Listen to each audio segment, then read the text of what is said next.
بسم الله الرحمن الرحيم. إله بها مهدله waxaan rabaa ummadda Soomaaliyeed shacabka Soomaaliyeed meel kasta ay joogaan inaan halkan kala wadaago xaaladda dalka ka jirtay xalay ilaa saak oo aan ku waabareysanay xaaladda dalku uu galay runtii xaalad aad iyo aad u adag weeye annagoo og dalkan inuu nugul yahay fragile uu yahay aan ognahay dowladnimadeennii meesha iyo heerka ay marayso maanta in madaxweyne xasan sheekh maxamuud uu ka dhamaaday xilkiisii iyo mandatekiisii iyo sharciyadiisii 20 casho ka hor ay ka dhamaatay ilaa haddana uu ku fadhiyo si sharci darro ah oo aan wada ogol ahayn oo aysan heshiis ahayn doorasho ku soo noqdeen aysan ahayn waana runtii wax aan muddo dheer aan ka digaynay waxaa dalku hadda ku jira dagaalo culus iyo magaalada ka dhacay oo keenay dhimasho badan iyo dhaawac badan iyo barakac aad iyo aad u weyn intii dhimatay allah u naxariisto jannadii firdaws allah ka waraabiyo inta dhaawac ahna allah u boogadhayo inta qaxday oo barakacdeena waxaan ilaahay uga baryayaa inuu u fududeeyo hawshooda waana runtii wax laga baaqsan kari aan loo baahnayn oo aan uga dignay madaxweyne xasan sheekh maxamuud oo waqtigiisu dhamaaday oo maanta ku fadhiya sharci darro in aysan arrintan gaarin xaaladdan aan maanta aan taagannahay inaan la gaarin oo ah in gurigiisii lagu weeraro madaxweynihii hore shariif sheekh axmed iyo dad mas-uuliyiina salaadiina oo ugu horeeyo ogaas cabdirasaaq ogaas cabdulaahi faracade iyo mas-uuliyiin dalkan xilal u soo qabatay sarsare oo ka mid ahaa oo ka mid yahay ra'iisul wasaarihii hore xasan cali khayre halkaasna uu ka dhacay runtii tacaddi iyo foolxumo aad iyo aad u weyn dad badan oo deegaanadaas deganna ay qaxeen ilaa haddana ay qaxayaan waxaa laga yaabaa xasan sheekh maxamuud inuu leeyahay farmaajo madaxweynihii hore isaga naftigiisa hadda waa madaxweyne hore laba madaxweyne horaan nahay inuu leeyahay farmaajo hal sano ku darsaday ee adigana ku darso madaxweynuhu anuu hal sano kuma darsan anugu waxaan haystay sharciyad September 17 yaan heshiis galnay 6 bilood ka hor xilligii mandatekeyga u dhamaanayay wixii ka dambeeyay idinkaa diidanaa doorashada oo adaa ugu horeeyo marina galay oo halkaas ka dhibaateynay dowladnimada iyo dagaal aan loo baahnayn halkaas ka soo waday cid ku soo weerartay ma lahayn 100 jeer yaa dadka waxa u yeert ugu sheegtay waa la soo weeraray oo marina lagu soo weeraray maayda lagu soo weeraray waxaasoo dhan waxay ahaayeen been abuur cid ku soo weerartay cid mas'uuliyiin weerar guriyahooda ku weerartay ma jirin cid madaxweynayaal weerartay ma jirin laakiin caawa waxa aad samaysay ama aad hadda sameynaysaa waxa weeye oo aad jideynaysaa in madaxweynayaashii hore oo xilka ku wareejiyay inaad guryahooda ku weerarto oo aad u adeegsato ciidamada qalabka sida oo aad siyaasadeynayso ciidamadaas qalabka sida ee Soomaaliyeed waxa xaqiiqo ah hadday wax dilaanna waxay galayaan cadaabta haddii iyaga la dilna cadaabta iyo galayaan labada jeer maxaa yeelay waxaa tahay madaxweyne waqtigiisa dhamaaday marka amarka aad ku siinayso inay madax hore ee guryahooda ku weeraraan madaxweynuhu xaq uma lihid saxna ma aha waxaan ku leeyahay mar kale wax badan baan kuu sheegay oo aan kaala hadlay oo laga soo bilaabo maxaan ku raahdaa 2 sano iyo bar ka hor xilligii aad kaale oo isugu yeertay mas'uuliyiinta anna aan ku jiray laakiin aan ka cudur daartay waan kula soo hadlay waxaad waday dastuur la bedelayo oo adigu kaliya aad leedahay waa lagaaga digay waad ku socotay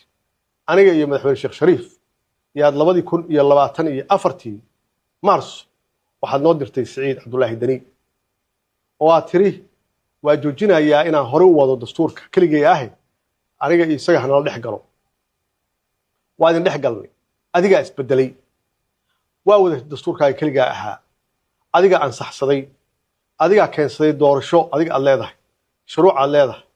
axzaab shuruuc adigu aad leedahay adiga keensaday guddi doorasho adiga aad leedahay adiga kaliya oo doorashada galay annagoo kule talada dhexda dhig aan kula wadaagno aan kula galno doorashada ilaa heerkan maalin walbaba aan kala hadlayno aan kula hayn ka joog oo aad lahayd cidna u joojin mayno waxay gaartay inaad xalana gasho oo international partners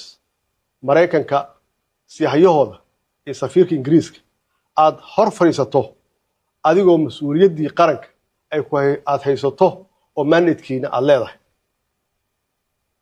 waxaad halkaas aad diiday in hore loo socdo oo heshiis lagu galo bishii la soo dhaafay 13keedii 14keedii adigoo heli kara inaad ummadan waalaha la fariisato mas'uuliyiinta la fariisato stakeholders ka la fariisato oo aad la fariisato oo aan doorasho kula galno ilaan meesha iska fadhin maysid 4 sano lagu heshiiyay waa dhamaatay in aan kaala heshiino oo aan keeno doorasho wada ogol ah adiguna aad qayb ka tahay qof walbana oo Soomaaliyeedna uu qayb ka yahay maanta waxay soo gaartay in aad magaalada meel walba ee xabad iyo dhimasho iyo dhaawac iyo barakac aad ka geysato oo aadan cidna u aabayeelin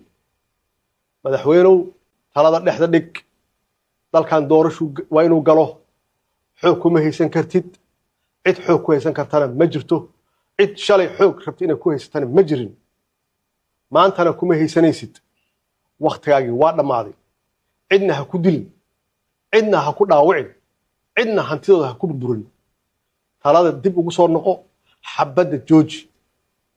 inta dishay inta dhimatay waa naga wada dhimatay Allah naxariisto inta dhaawacanna aan daawaysanno Allah caafiyo meeshaas ha ku ekaato madaxdii hore xurmay leeyihiin sharaf bay leeyihiin inaad weerarto xaq uma lihid waxay ku timid arintan in la yiraahdo hala banaanbax soo xaq maaha soo dadku muwaadiniin ma aha soo xaq uma laha inay banaanku soo baxaan si salmi ah ay shucuurtooda iyo waxa fakarkoodu yahay ay banaanku soo dhigaan soo hawl dastuuri ah maaha